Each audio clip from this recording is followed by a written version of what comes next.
Ja, jeg var jo knap 18 år, ikke? Jeg vidste ikke noget om selv som politik eller noget, som jeg havde jeg aldrig blandet mig i. Man kunne jo heller ikke stemme dengang, når man var 18 år, jo.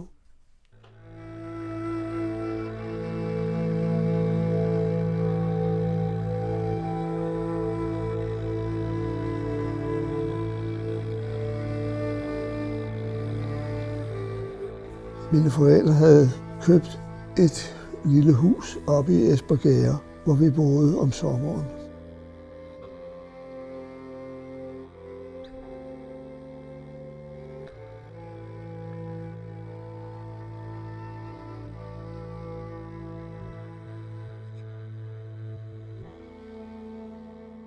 Der kom så mange jøder hernede, havde fiskehandlerne sagt. De ville til Sverige. Ja, det kunne jeg da også godt tænke mig, sagde min mor. Hvad skal de til Sverige efter, sagde han så til hende. Jo, jeg er da jøde, sagde min mor. Er de jøde, sagde han til hende. Ja, det er det.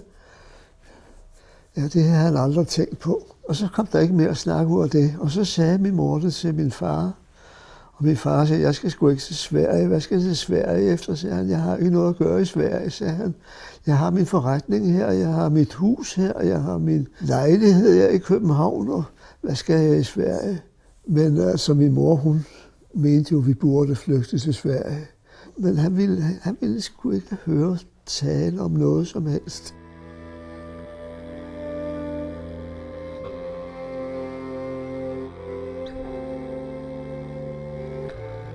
Lørdag den 2. oktober, der stod så i samtlige københavnske aviser, at tyskerne havde altså nu renset Danmark for jøder.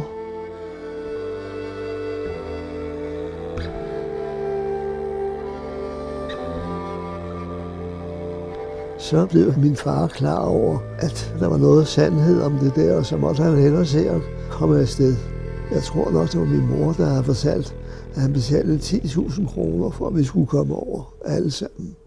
Og så sagde min far, at han er nødt til at tage ind til byen, sagde jeg har noget, jeg skal ordne med forretningen, sagde han. Så sagde min mors 2 brødre, ja, det skulle de også.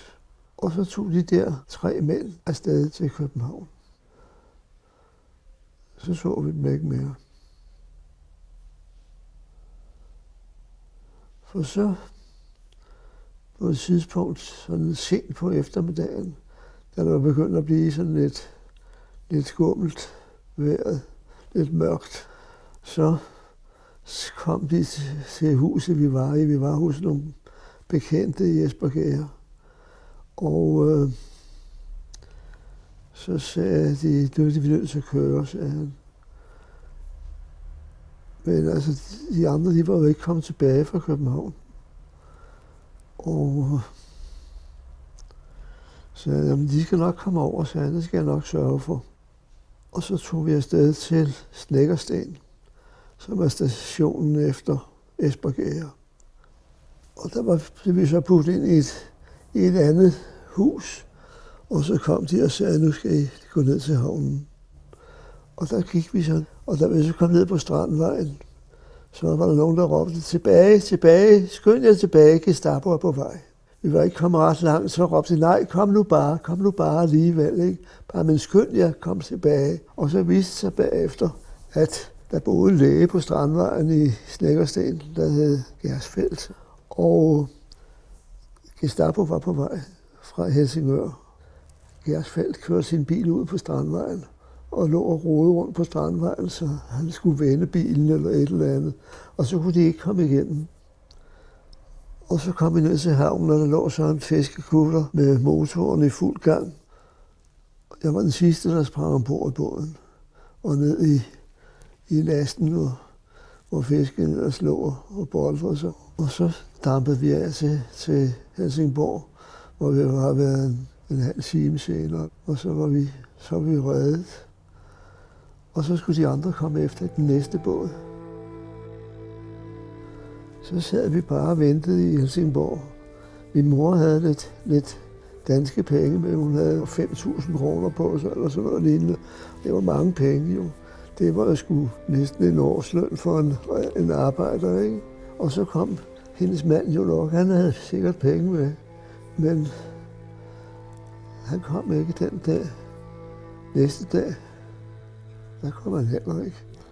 Tredje dagen, så dukkede pludselig en af mine fætre op. Og han var helt ødelagt. Han var svømmet. Det sidste stykke vej inden Helsingborg var han svømmet. For han var jo altså rejst sammen med de andre. For da der ikke var nogen båd i Snekkersten, så vidste de ikke, hvad de skulle gøre. Og så havde de fundet 2 unge fiskere et andet sted i Espergærde. Og de var villige til at ro dem over. De druknede alle sammen, sagde han. Og han græd, og han var helt ulykkelig.